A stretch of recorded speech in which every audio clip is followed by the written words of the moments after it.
जी अस्सलाम वालेकुम। मैं आपके सामने एक बार फिर ऐमन रिजवी और इस वक्त मैं पहुंच चुकी हूं हरियाणा का खेड़ा खलीलपुर गांव में।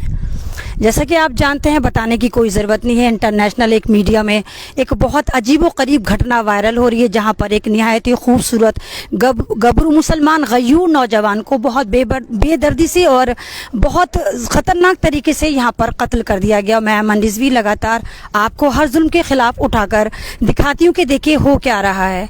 मैं अपनी शुरुआत बस यहीं से करूँगी। लश्कर भी तुम्हारा है, सरदार भी तुम्हारा, लश्कर भी तुम्हारा है, सरदार भी तुम्हारा, तुम झूठ को सच लिख दो, अखबार भी तुम्हारा।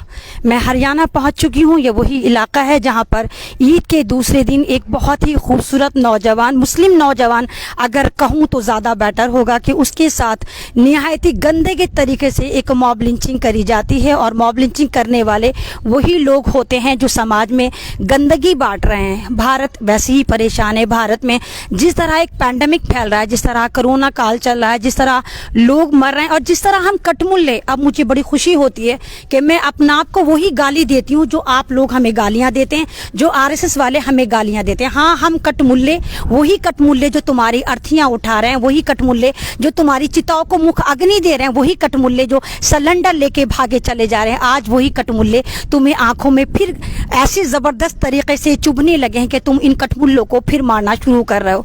तुम्हें पता है कि भारत एक दफा फिर यूनाइटेड हो रहा है, तुम्हें पता है कि हिंदू मुसलमान फिर एक तरफ हो रहे हैं, तो तुम टाइप 2 हिंदू, जिनको मैं हिंदू नहीं मानती हूँ, तमाम वो लोग जो आरएसएस की नाजायज औलाद हैं, इन्होंने यहाँ बहुत ज़बरदस्त एक षड्यंत्र रचा। और मैं उस वक्त इनकी फैमिली के पास उस गांव में हूँ और आपको दिखाने की कोशिश करूँगी, उस दर्द को दिखाने की कोशिश करूँगी जो इनकी फैमिली के साथ हो गया। देखिए बहुत ज़्यादा भीड़, मैंने बैक कैमरा अपना खोला है। मैं कोई लगातार आपसे कहती हूँ कि मैं ऐमन रिजवी आपके लिए, आपके साथ हमेशा खड़ी रहती हूँ और हक की बात करती हूँ। मैं कोई मीडिया से नहीं, किसी पार्टी से नहीं, कहीं से भी बिलोंग नहीं करती। आज मैं और मेरी टीम, ये मेरी टीम में ये शबीना खान है और ये डॉक्टर रिहाना है, जो हम लोग यहाँ पर हरियाणा में पहुँचे हैं। बहुत सारे लोग हैं इस दर्द में शामिल हैं और मुझे मालूम है तमाम लोगों के शामिल होने से बेशक दर्द थोड़ा कम होगा, लेकिन हम उस नौजवान को वापस नहीं ला सकते, हम उन हालात को, उन सिचुएशन को वापस नहीं ला सकते। लेकिन हमारी इस समाज से, इस सिस्टम से, इस सरकार से, यहाँ के एडमिनिस्ट्रेशन से सिर्फ एक ही डिमांड है कि हमारा नौनिहाल तो चला गया, हमारा कमाऊ पूत तो चला गया, हमारी माँ का लाल तो चला गया, छोटे छोटे उसके बच्चे हैं, लेकिन हमें इंसाफ चाहिए, हमें फांसी से कम कोई भी सज़ा नहीं चाहिए। मैं फैमिली से उनकी बात करना शुरू करूँगी, कि मैं उनके फादर से बात करूँगी और उनका दर्द जानने की कोशिश करूँगी। आपको बताऊँगी कि आखिर वो क्या दर्द है और ऐसी कौन सी एक मुसीबत थी, ऐसी वो कौन सी दुश्मनी थी जो एक निहत्थे मुसलमान को, एक निहत्थे मुसलमान को 45 लोगों ने बर्बरता से कत्ल कर कर उसको बिल्कुल ऐसा कर दिया कि ना तो उसको जिंदा छोड़ा ना कुछ छोड़ा, कि ऐसा कि डेड बॉडी को कुचल दिया। मैं उनके फादर के पास आ चुकी। जी अस्सलाम वालेकुम। जी आपका नाम? जाकिर हुसैन है जी। आपका नाम जाकिर हुसैन है। तो ये क्या हुआ, आप बताना पसंद करें, क्या हुआ था, मतलब क्या, कब हुआ, कैसे हुआ, ये हादसा कैसे हुआ? ये 16 तारीख को हुआ था। अभी ये 16 तारीख को ये दवाई लेने गया था शाम के टाइम। इसका टाइफाइड था जी, को 10-12-15 दिन से बीमार था। तो ये जैसे वहाँ से दवाई लेके वापस आ रहा है तो 3-4 गाड़ियों से गाड़ी में गया था बच्चा। गाड़ी दोनों साइड को गाड़ी लगा दी, पीछे से एक गाड़ी ने टक्कर दी, गाड़ी फेड में लगी और बच्चे उसमें लहूलुहान हो गए, गाड़ी पलट गई। उसके बाद उसको शीशा तोड़ के बच्चे को खींचा, मेरा भतीजा था एक खास, उसे दवाई दिलाने जो गया था, तो इन लोगों ने उसको मारा, मेरे भतीजे को। फिर आसिफ को निकाल के वहाँ मारा और वहाँ से अपनी गाड़ी में डाल के शमशान जगह ले गए 5-6 किलोमीटर दूर। तो ऐसी क्या दुश्मनी थी कि मतलब 45 लोग एक निहत्थे बीमार लड़के को मारने के लिए, ऐसे क्या, मतलब क्या दुश्मनी थी ऐसी मतलब आपके साथ, ऐसा क्या करा था आसिफ ने? ऐसी कोई बड़ी दुश्मनी ऐसी तो नहीं थी, पता ना जी क्या चिड़न सी इनसे, पता ना क्या ठान लिया कि हम इसको, ऐसी कोई बड़ी वो नहीं था रंजिश, कोई छोटी मोटी रंजिश थी। क्योंकि गांव में तो तमाम कम्युनिटी, हिंदू हो, मुसलमान हो, सरदार हो, ईसाई हो, तमाम लोग मिलजुल कर रहते हैं। गांव में तो कुछ नहीं होता, सारे के सारे मतलब ऐसे वो कौन लोग थे, कहाँ से उनको फंडिंग हुई थी, जाहिर सी बात है। ये मैं ये तो नहीं कह सकती कि नॉर्मल इंसान थे, ये नरभक्षी लोग थे, इंसान तो नहीं हो सकते जो इंसान को इतनी बर्बरता से मारे कि कुचल के रख दें। वो बर्फ तोड़ने वाला जो सुम्बा आता है, क्या उसको बोलते हैं, उससे पूरी बॉडी को गोद दिया जाए, तो वो इंसान तो बिल्कुल भी नहीं रहे। पता ना जी, इनके जो रहनुमा हैं जो इससे RSS से जुड़े हुए हैं जो लोग, वो इनको उल्टी सुल्टी शिक्षा देते हैं और उन लोगों ने इनसे ऐसा करवाया है। मैं ज़्यादा बात भी नहीं करने चाहूँगी, पता नहीं कितने लोग आए होंगे, मीडिया वाले बात करके गए होंगे, और वो दर्द ऐसा है कि एक फादर के साथ वो शायद डिस्कस करना भी अच्छा नहीं होगा। मैं दूसरे लोगों से पूछना चाहूँगी, शायद बताएं कि ऐसी क्या दुश्मनी थी उस लड़के के साथ कि 45 गुंडों को आना पड़ा और 45 गुंडों ने उसको शहीद कर दिया, उसको इतनी बर्बरता से मारा। कुछ लोग कह रहे हैं गोलियां भी मारी, बर्फ तोड़ने वाला जो सुंबा आता है उससे पूरी बॉडी को गोद दिया और गाँव से इतनी ज़्यादा किलोमीटर जाकर उसको फेंक दिया। मतलब ऐसा क्या दुश्मनी करी थी कि ऐसा क्या उस लड़के ने करा था कि 45 गुंडों को हायर करना पड़ा उस लड़के को उस वक्त मारने के लिए जब मुसलमानों का पवित्र त्यौहार रमज़ान गया था और एक होली हमारी ईद चल रही थी, और ईद के ये तीसरे दिन जो ये कारनामा अंजाम दिया गया। बहुत मासूम 3 उसके बच्चे हैं, बीवी बेवा हो चुकी है, कौन जवाब देगा, कौन उनका वाली वारिस है, कहाँ से आएगा वो नौनिहाल वापस? कोई सवाल है किसी के पास? किसी के पास जवाब है? सरकार वापस करेगी? कौन वापस करेगा? और उन गुंडों को कौन सजा देगा? कौन वो लोग हैं जिनको भेजा गया? कहां से वो इम्प्लांट करे गए थे? कहां से फंडिंग हुई थी? क्योंकि कोई एकदम से तो ये कुछ होता नहीं है, पूरा प्री प्लान करा गया, पूरा इनको रेकी करी गई, पूरा उस लड़के का देखा गया कि वो कब कहां जाता है। और 45 लोग अगर उसको घेर रहे हैं और उसको पकड़ रहे हैं और गाड़ियां पीछे लगा रहे हैं, तो ये ऊपर तक का कहीं ना कहीं पूरा का पूरा सिस्टम इसमें शामिल है। और पुलिस वाले भी इस कटहरे में आते हैं कि वो क्या कर रहे थे जब इतनी बड़ी प्लानिंग चल रही थी, इतनी सारी गाड़ियां आ गई थी, और पुलिस ने अब तक क्या करा वो जवाब दे के हो क्या रहा है। मैं और लोगों से बात करूंगी, मेरे सामने एक और भाई हैं जी। आप? मेरा नाम मोहम्मद हनीफ है जी। मैं मोहम्मद हनीफ है। मैं लड़के का ताऊजी लगता हूँ। मेरा लड़का राशिद भी उसके साथ था। दोनों भाई ये जैसे दवाई लेकर वापस आ रहे थे शहर से, तो ये लोग घात लगाए, पता नहीं कब से बैठे थे। इन लोगों को कोई सूचना कोई दूसरा बंदा दे रहा था, अभी वो वहाँ हैं। जैसे ये शहर से 2.5 किलोमीटर गांव की तरफ आ रहे थे, तो इन लोगों ने, इनके पास सेंट्रो गाड़ी थी और गाड़ी के दोनों तरफ 2 गाड़ियां लगा दी, जिससे कि आसिफ कूदकर खिड़की से बाहर ना निकल सके। जब आसिफ को शक हुआ कि ये लोग जो है कुछ करना चाहते हैं, तो इन्होंने गाड़ी को थोड़ा तेज़ रफ्तार कर दिया। तेज़ रफ्तार करने के बाद एक और गाड़ी उनकी जिसमें लोग भरे हुए थे वो गाड़ी के सामने लगा दी, और पीछे वाली गाड़ी ने उनकी गाड़ी में टक्कर मारी। टक्कर लगने से पेड़ के साथ जो है जब गाड़ी पहुंची, तो पेड़ से लगी गाड़ी और फिर टक्कर से गाड़ी पलट गई। कार की टक्कर से पलटने के बाद इन लोगों ने जी पलटी हुई गाड़ी में उन लोगों को बड़ी बर्बरता के साथ मारना शुरू कर दिया। इनके पास लाठी, डंडे और हथियार थे।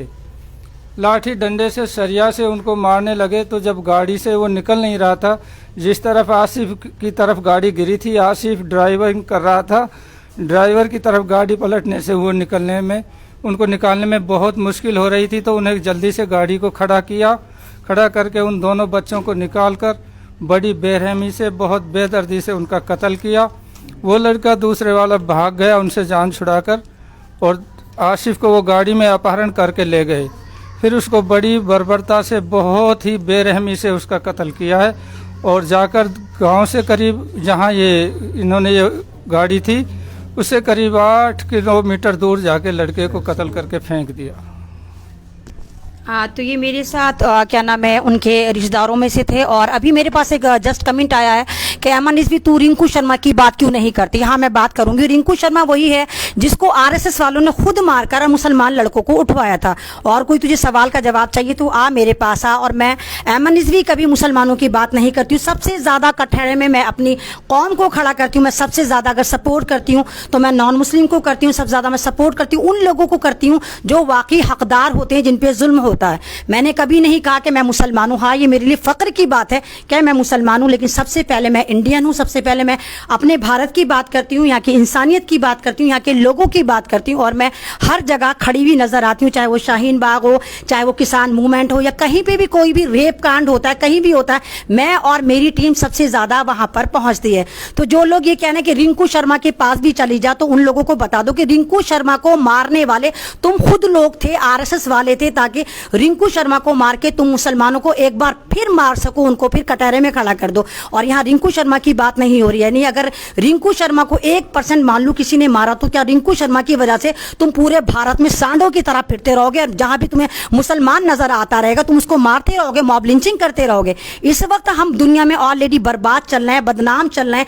हम एक तरफ से एक मैसेज दे रहे हैं कि हम किसी भी तरह भारत में एकता बना पाए, हम भारत के उस गुलदस्ते को वापस लेकर आए जहां पर खाली एक कमल का नाम भारत रह गया। भारत जो है वो किसी फूल का नाम नहीं है, भारत एक गुलदस्ते का नाम है जहां पर हिंदू, मुसलमान, सिख, ईसाई, दलित तमाम तरह तरह के फूल यहां पर खिलते हैं। और हम नहीं चाहते कि इन फूलों को इस तरह मसला जाए। मुसलमान भी इंसान होते हैं। आपने जो मॉब लिंचिंग की एक फाउंड कर दिया है, आपने सन 2014 के बाद जो मॉब लिंचिंग की इजाद करी है, और तमाम की तमाम मॉब लिंचिंग आप मुसलमान समाज के साथ कर रहे हैं, इनके लड़कों के साथ कर रहे हैं, यहाँ के बुजुर्गों के साथ कर रहे हैं। और फिर दादागिरी देखिए, आपको मारने का शौक है, आओ बड़े आराम से मारो, लेकिन अगर अपने बाप की औलाद हो, एक के साथ एक आओ। पूरे के पूरे जो तुम सुअरों का झुंड आते हो 45 का, और एक निहत्ते मुसलमान को, बीमार को मार करके चले जाते हो, फिर कहते हो हाँ हम हिंदू राष्ट्र बनाना चाहते हैं, हाँ हम जय श्री राम वाले हैं। तुम नहीं हो। ना तो जय श्री राम की तालीमात ऐसी थी कि वो ये कहते थे किसी भी निहत्ते पे टूट पड़ो, उसको मार दो। ना हिंदू राष्ट्र ये कहता है कि आप किसी भी इंसानियत का कत्ल करें, क्योंकि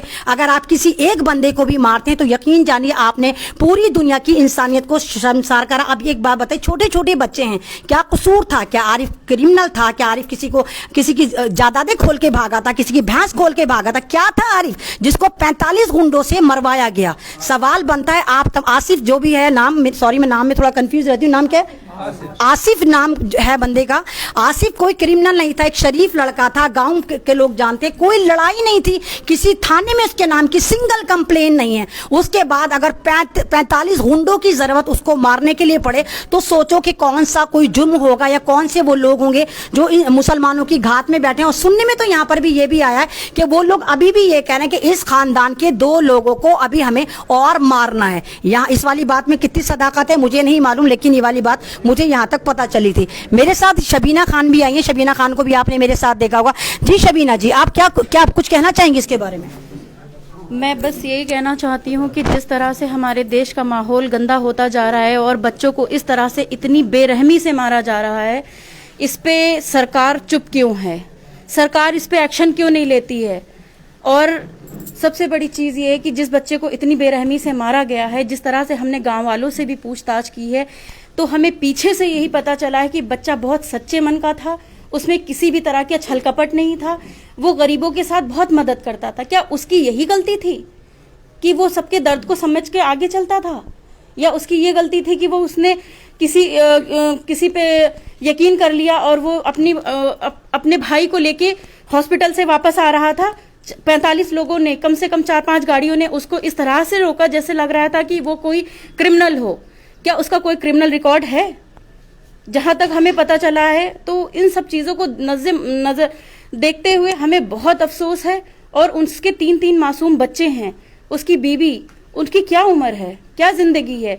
इस तरह से जो ये मतलब हमारे देश का माहौल दिन पे दिन हमारे गाँव में, हमारे शहरों में, कस्बों में सिर्फ और सिर्फ मॉब लिंचिंग की ही शिकायतें जो आती जा रही हैं, इससे क्या होगा? दिलों में एक जहर का पेड़ पनपाया जा रहा है। तो इसको सबसे पहले गवर्नमेंट को रोकना होगा, अगर ये गवर्नमेंट की साजिश नहीं है तो। आप क्या मैसेज देना चाहती हैं? मतलब अगर आप क्या चाहते हैं कि इन फ्यूचर इस तरह के हादसे ना हो, तो पूरे भारत के समाज को किस तरह आगे आना चाहिए? उन लोगों के लिए आपका कोई छोटा सा देखिए, मेरा सबसे पहले मैसेज यही है कि देखिए, हम लोग एक दूसरे के साथ रहते हैं। हमारा भारत देश 2014 से पहले भी तो था। पहले ये सब इतनी ज्यादा नफरतें, इतनी ज्यादा जहर नहीं था। और आज मैं अपना अगर मैं पर्सनल ओपिनियन बोलूं तो मेरे घर में 2 मेरी छोटी बच्चियां हैं। मैं अपनी बच्ची को, मेरे घर में जो केयर टेकर है वो पंडित है, वो रहती, मैं उस पर भरोसा करती। क्यों इतना माहौल खराब नहीं जितना जानबूझ के ये सियासती तरीके से खराब किया जा रहा है। हमारे घर में हमारा ड्राइवर है, वो भी हिंदू है, वो भी हमारे साथ 18 साल हो चुके हैं, उसको 20 साल हो चुके हैं रहते हुए। हम लोग एक प्यार मोहब्बत से रहते हैं, कोई हमारे घर में इस तरीके की चीजें नहीं है। हम जिस घर में रहते हैं, हमने वो भी नॉन मुस्लिम से लिया था, हम मिक्स कम्युनिटी में रहते हैं। और मैं तो बचपन से इस कम्युनिटी में रही हूँ, मुझे कभी इस चीज का मैंने अंदाजा नहीं दिया। जिस तरीके से हमारे मोदी जी ये कहते हैं डिजिटल इंडिया बनाएंगे, तो डिजिटल इंडिया मुझे किस तरीके से वो बनाना चाह रहे थे? क्या जो ये तरीका आज नजर आ रहा है, इस तरीके से हमें डिजिटल इंडिया दिखाना चाह रहे थे? क्योंकि इससे पहले हमारे देश में बहुत ज्यादा चैन अमन और मोहब्बत थी आपस में। हम बस यही चाहते हैं कि हम सब एक हैं और एक बन के रहें। शबीना, जैसे जी। आप एक सोशल वर्कर भी हैं, वो जी। बात अलग है कि आप सोशल मीडिया पे चिल्लम चिल्लीना मचाती हो, जी। पब्लिसिटी ना करती हो जी। और लोगों की तरह। एक बार बताइए, जी। जिस तरह आप खाने बांट रही हैं, हॉस्पिटल में जा रही हैं, और इस वक्त जब लोग मैम, अपनी आप- डेड बॉडी के साथ नहीं खड़े हुए, जी। तो ये मेरा सवाल सीधा सा है, क्या आप जब मदद 90% देखती हैं? नहीं, 90% लोग मुसलमान नॉन हैं। मुस्लिम होते हैं, और जब उन्हें पता चलता है मुसलमान, एक फैमिली तो आंसुओं से रोने लगी थी कि हम लोगों को इतना ज्यादा जहर भराया जाता है। और आप बताइए, वो इतना परेशान थे क्योंकि वहां पे पानी और खाने की कोई सुविधा नहीं थी। तो जिस तरह से हमारी कौम आगे बढ़ के सबके लिए कर रही है, तो कम से कम लोगों को इतना तो सोचना चाहिए, ये जहरीले लोग कहाँ से पैदा होते हैं, इसका मतलब इनको पैदा किया जाता है।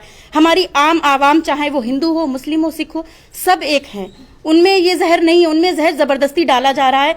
इस जहर को, मेरा ये मैसेज आम जनता और आम समाज से, कि प्लीज आप इन जैसे लोगों को बायकॉट करो, इन जैसे लोगों के उसमें ना आके, और इस देश में चैन अमन का एक संदेश आपस में दें। मेरा बस यही मैसेज है।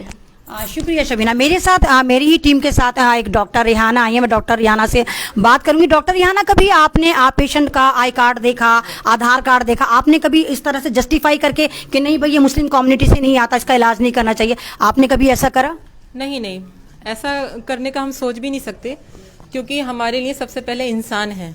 जो भी शख्स आता है पेशेंट के शक्ल में, वो एक इंसान है मेरे लिए, और मुझे उसका जो भी बेटर से बेटर ट्रीटमेंट करना है, सबसे पहले मैं वो करती हूँ। मेरा क्लिनिक नई बस्ती में, जहाँ पर 80% नॉन मुस्लिम लोग रहते हैं, और ऐसा नहीं है कि मैं मुसलमानों की सेवा कर रही हूँ, जैसे भी हो सकता है। लेकिन यहाँ पर आकर हमें बहुत अफसोस हुआ है कि हालात देख के एक तकलीफ इतनी ज़बरदस्त हुई है कि एक जवान बच्चा चला गया, और गवर्नमेंट को एहसास भी नहीं है इस बात का, जबकि सबसे पहले एक्शन लेना चाहिए। क्यों हुआ यह हादसा? ऐसे कब तक चलता रहेगा?